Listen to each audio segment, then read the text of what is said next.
Okay, Take two. right. So welcome back to VentureSome. We're laughing a little bit because we just had a major technical hitch, which happens in live broadcasting. Hopefully, we're now online and pleased to be here with Craig Haslam from the Eyre Peninsula. Welcome, Craig. G'day, Simon. How you doing? Well, I would be doing better if I wasn't, if I did just have 5 or 10 minutes of stress. But no, I'm good. I'm doing well to be seeing images of the Eyre Peninsula and harking back to the time when we got to travel there with you a few years ago and have that lovely long weekend with Libby Trickett, where she went swimming with great white sharks, and I think we ended up going surfing and mucking about in the waves on those beautiful beaches. Yeah, it was good. What about and when she swam around, Libby was pretty amazing. She just looked like a, she and we actually had, if you remember, we had that tag team race in the water trying to keep up with us, keep up with her. She just looked at us and stayed with us, and she probably made us feel good in the end because we broke even. So four of us were doing a relay, and Libby was just sitting next to us, looking at each other as while we're swimming flat out. She's just stroking the water. That was really good fun. I really enjoyed that.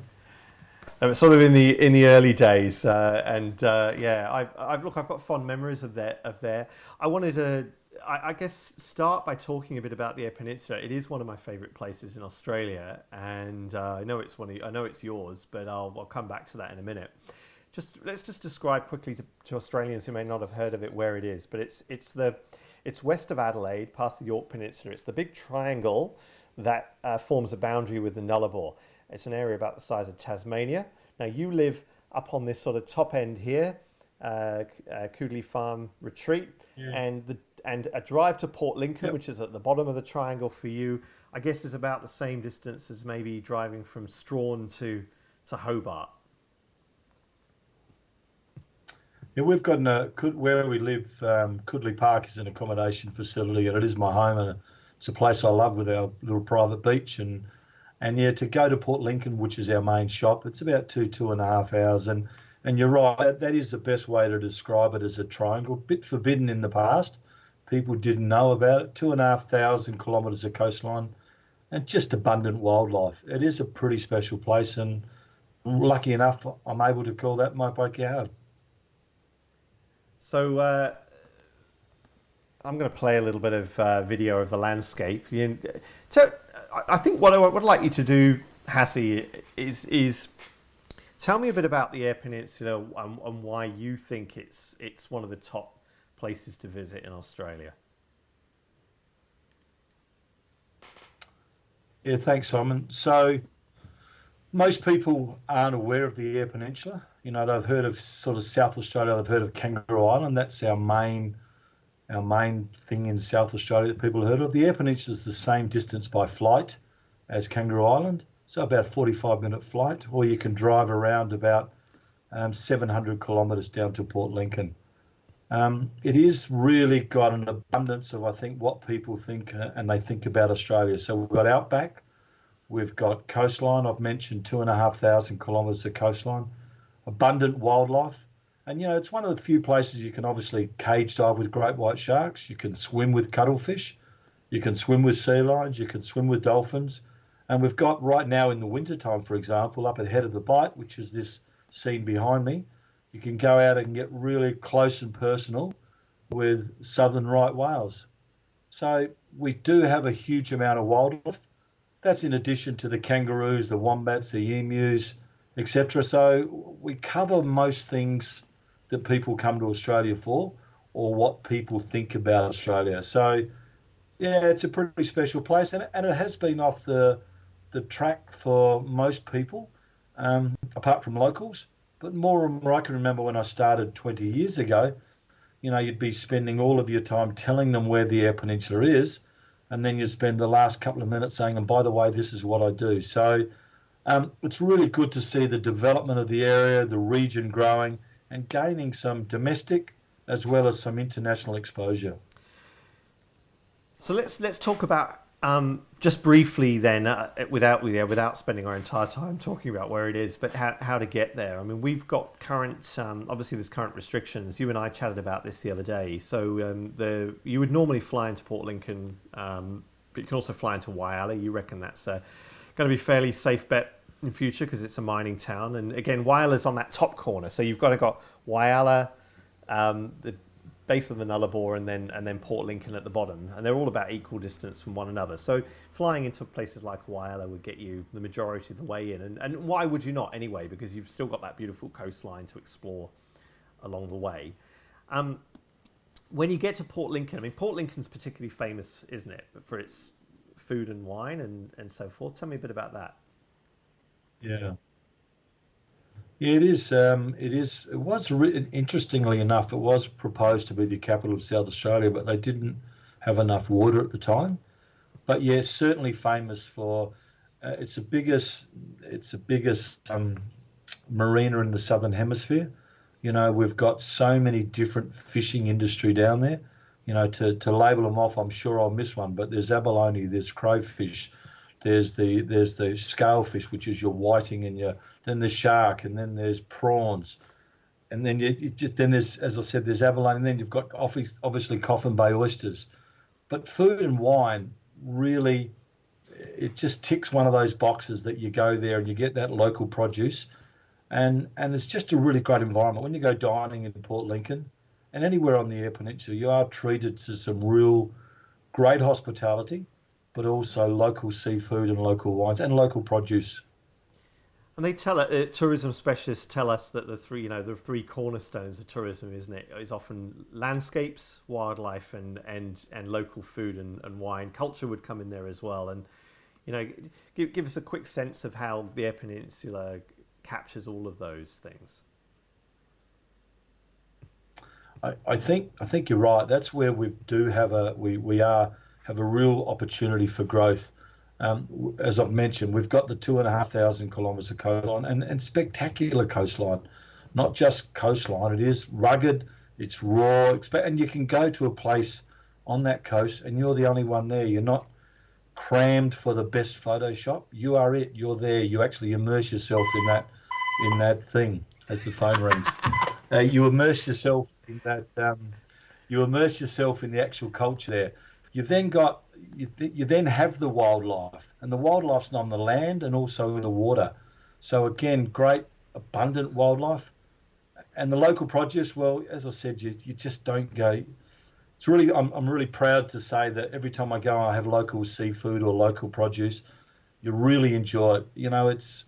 I don't actually have seafood away from the Eyre Peninsula, to be really honest, because we've just got so much at present that we can just enjoy.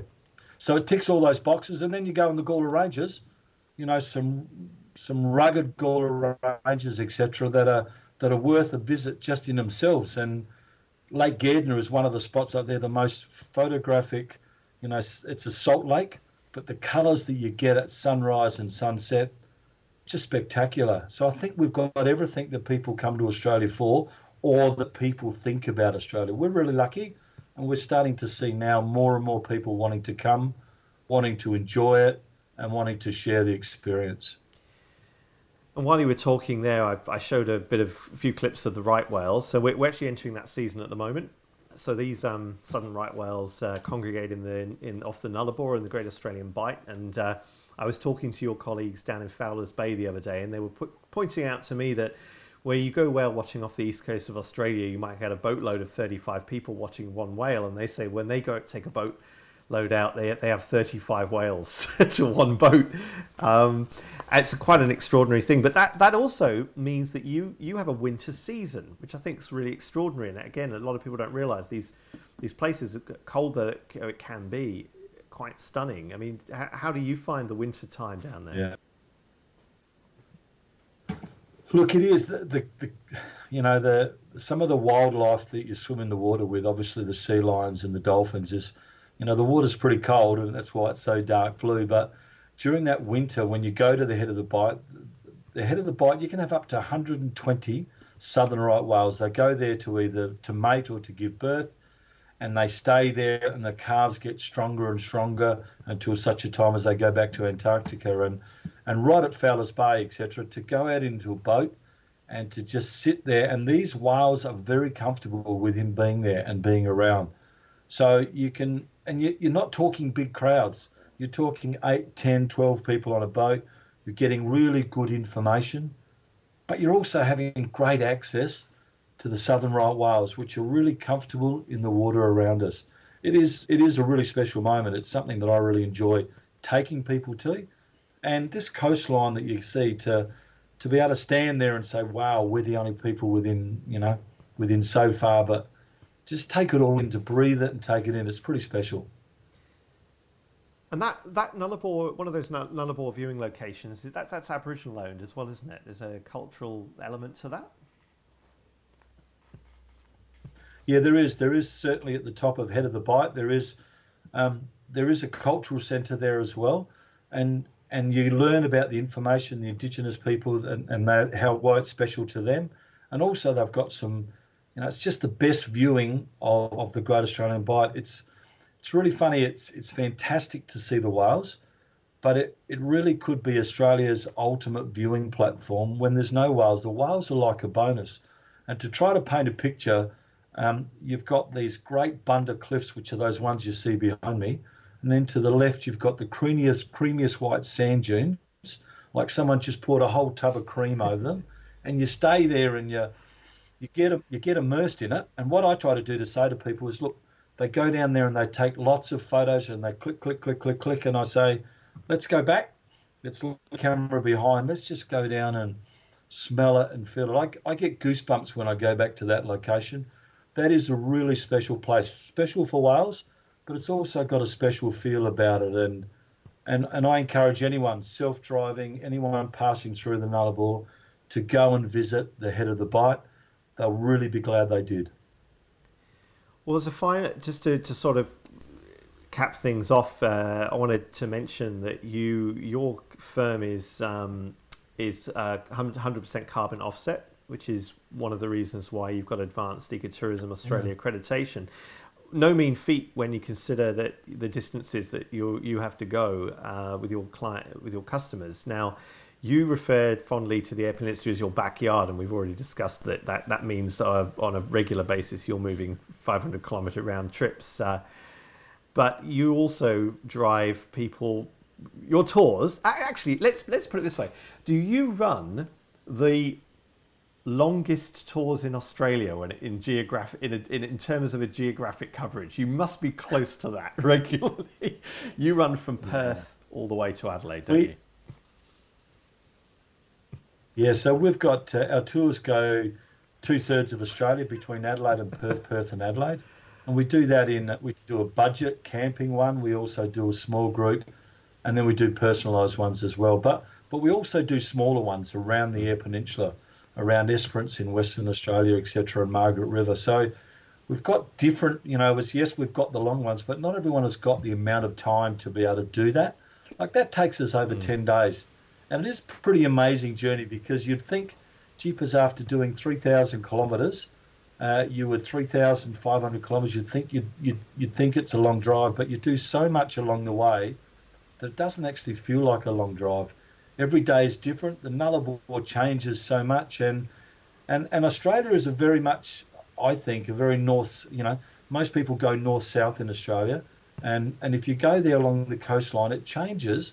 But it's when you go east-west, you really see the changes. Sydney is a classic. You've got Sydney, you've got the Blue Mountains, you've got the Hay Plains. That happens all the way across Australia, whether you do it down the bottom or up the top. So you really see that landscape diversity.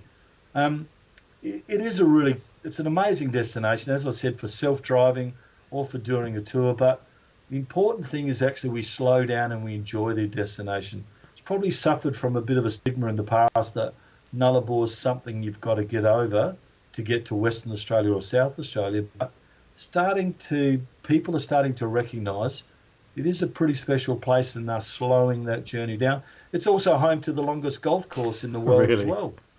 So it's another reason to stop and do it. I'm guessing that the all the holes are just strung along the coastline, are they, in a line? Hassie, so we close down at the moment, hoping to open soon and be able to entertain people. What are you most looking forward to doing when you have the chance to share your time with guests again?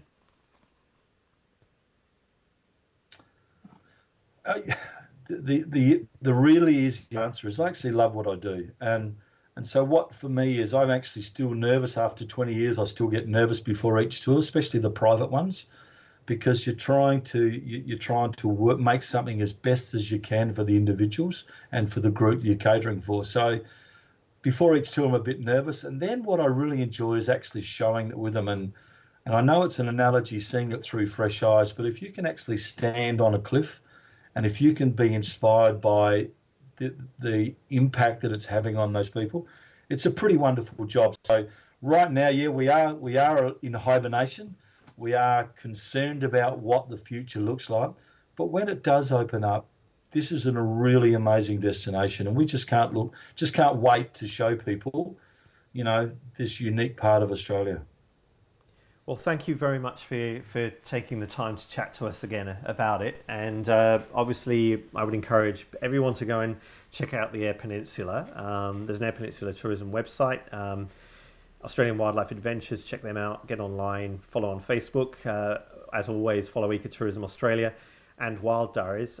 We're very keen to do some tours down there. We've actually got potentially tentative plans to try and do something later this year. We'll see how things go, but certainly get in touch. I would strongly recommend it. I said at the start, I think it's one of the most beautiful places in Australia, and it's largely untouched and undiscovered. So get in early. It's the message. Thanks very much for your time, Hassie, and good luck with everything. Cheers. Thanks, Simon. Appreciate the Cheers. opportunity. Bye bye.